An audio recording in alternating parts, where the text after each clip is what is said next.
৫৮ দিনের নিষেধাজ্ঞার পরও সাগরে নেই ইলিশ, খালি হাতে ফিরছেন জেলেরা।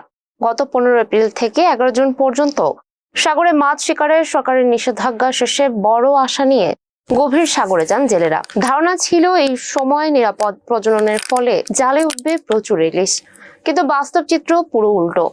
নিষেধাজ্ঞা শেষ হবার পর ৮ দিন পার হলেও কাঙ্ক্ষিত ইলিশ না পেয়ে হতাশ হয়ে প্রায় খালি হাতেই ফিরছেন অধিকাংশ জেলে। একটি ট্রলার নিয়ে গভীর সাগরে মাছ ধরতে গেলে ১০ থেকে ১৫ দিন থাকতে হয়। প্রতিটি ট্রলারে ১৫ থেকে ২৫ জন মাঝি মাল্লা কাজ করেন। খাবার, পানি, বরফ ও জ্বালানি সহ একটি ট্রিপে খরচ হয় প্রায় ৩ থেকে ৩.৫ লাখ টাকা। লাভ করতে হলে অন্তত ১০ থেকে ১২ লাখ টাকার মাছ বিক্রি প্রয়োজন। কিন্তু এবার অনেক ট্রলার খরচের টাকাও তুলতে পারছেন না অনেকে। বাংলাদেশের দ্বিতীয় বৃহত্তম মৎস্য অবতরণ কেন্দ্র পাথরঘাটা বিএফডিসি ঘাটে গিয়ে দেখা গেছে নেই সেই চিরচেনা কোলাহল। ট্রলার ভিড়লেও নেই মাছ নামানোর ব্যস্ততা, আড়তদারদের হাকডাক কিংবা শ্রমিকদের কর্মচাঞ্চল্য।